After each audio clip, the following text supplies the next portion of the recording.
இதுபோன்று இப்படி ஒரு வீடியோவை எவராலும் போட முடியாது. நாம் நினைப்பதை, நமது எண்ணங்களை இந்த வீடியோவில் பதிவிட்டிருக்கிறார். தேடிச் சென்று சோறு தின்பதையும், தேவையே இல்லாமல் அவுட்டிங் என்ற பெயரில் ஊர் சுற்றுவதையும், நடுராத்திரியில் திரைப்படம் பார்க்கப் போவதையும், நாகரிகம் என்ற பெயரில் அநாகரிகத்தில் ஈடுபடுவதையுமே இந்த தலைமுறையினர் வாழ்வியலாக ஆக்கி வருகின்றார்கள். உணவுத் திருவிழா என்று அறிவித்தால் காசையும் கொடுத்துவிட்டு தட்டை எந்திக் கொண்டு யாசகம் கேட்பது போல் வரிசையில் நிற்கின்றது சமூகம். ஒரு நடிகன் தன்னுடைய வருமானத்தை பெருக்கிக் கொள்ள நள்ளிரவு காட்சிகளை வைக்கின்றார். அறிவை இழந்து குடும்பத்தோடு சென்று கூட்ட நெரிசலில் சிக்கி இறந்து போகின்றார்கள். அதை பற்றி கவலைப்படாமல் தன்னுடைய வசூல் கணக்கை பார்த்து கொண்டிருக்கின்ற ஒரு நடிகனை தலையில் தூக்கி வைத்து வசூல் மன்னன் என்று கொண்டாடிக் கொண்டிருக்கின்றது இந்த சமூகம். பேசத் தெரியாத குழந்தைகளின் கையில் அலைபேசியை கொடுத்து அதை பெருமையாக பார்த்து ரசிக்கின்றது சமூகம். இரவு 2 மணிக்கு மிட்நைட் பிரியாணியை குடும்பத்தோடு சென்று சாப்பிடுவது பேஷன் ஆகிவிட்டது. நீங்கள் உங்கள் குழந்தைகளுக்கு உணவு கொடுக்கவில்லை, ஸ்லோ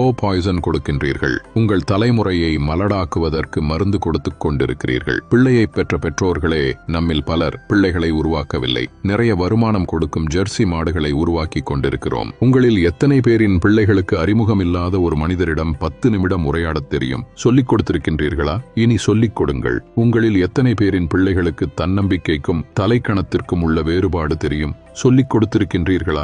இனி சொல்லிக் கொடுங்கள். உங்களில் எத்தனை பேரின் பிள்ளைகளுக்கு நம் தாய்மொழியில் தமிழில் தொடர்ந்து ஒரு 5 நிமிடம் பிற மொழி கலவாமல் பேசத் தெரியும்? சொல்லிக் கொடுத்திருக்கின்றீர்களா? இனி சொல்லிக் கொடுங்கள். உங்களில் எத்தனை பேரின் பிள்ளைகளுக்கு உங்கள் மாத வருமானம் தெரியும்? அதை கொண்டு எப்படி உங்கள் குடும்பத்தை நடத்துகின்றீர்கள் என்று எத்தனை பேர் உங்கள் பிள்ளைகளுக்கு சொல்லிக் கொடுத்திருக்கின்றீர்கள்? இல்லை என்றால் சொல்லிக் கொடுங்கள். அது தெரியாததால் தான் இன்று பலர் லட்சத்தில் வருமானம் ஈட்டியும் இஎம்ஐயில் வாழ்க்கையை தொலைத்து விழி பிதுங்கி நின்று கொண்டிருக்கிறார்கள். ஆண் பிள்ளைகளோ பெண் பிள்ளைகளோ உடல் வெட்கம் என்றால் என்ன என்று சொல்லிக் கொடுங்கள். 10 வயதில் அணியும் ஆடை எது? பருவ வயதில் அணியும் ஆடை எது? படுக்கையில் அணியும் ஆடை எது? பொதுவெளியில் அணியும் ஆடை எது என்று வேறுபாடுகளை சொல்லிக் கொடுங்கள். நம்மில் பல பேரின் பிள்ளைகளுக்கு ஐபோனின் விலை தெரியும். வந்த திரைப்படத்தின் வசூல், வரப்போகும் திரைப்படத்தின் புள்ளி விவரங்கள் எல்லாமே தெரியும். ஆனால் அன்றாடம் உண்ணக்கூடிய அரிசியின் விலை தெரியுமா? காய்கறிகளின் நிலவரம் தெரியுமா? நம் பிள்ளைகளில் பலருக்கு பில்கேட்ஸை தெரியும், எலான் மஸ்கை தெரியும். ஆனால் நம் மொழிக்காக, இனத்தின் வளர்ச்சிக்காக இன்னுயிர் துறந்த தியாக வரலாறுகளை பற்றி தெரியுமா?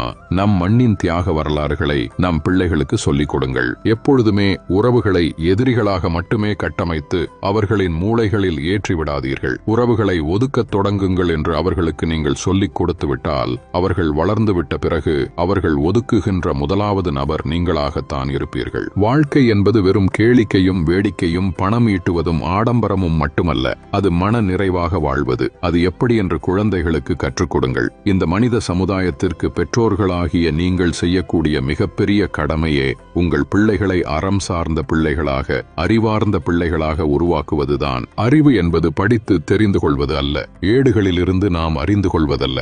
நாம் கற்றுக்கொண்ட அத்தனையும் நமது புத்திக்குள் இறங்கி அது என்னவாக வெளிவருகின்றது என்பதை பொறுத்ததுதான் அறிவு. சிந்திக்க தூண்டுவது அறிவு. தன்னுள் எழும் கேள்விகளுக்கு தானே விடை காண்பதுதான் அறிவு. அப்படிப்பட்ட அறிவை உங்கள் பிள்ளைகளுக்கு வழங்குங்கள். இந்த பதிவை முடிந்தவரை நிறைய நபர்களுக்கு பகிருங்கள். பெற்றோர்களாகிய நாம் நம் தலைமுறையினரை நல்வழிப்படுத்துவது நம் தலையாய கடமையாகும். அனைவருக்கும் பகிருங்கள். இதுபோல பதிவுகளுக்கு ஜே ஹெல்த் பக்கத்தை ஃபாலோ செய்யுங்கள்.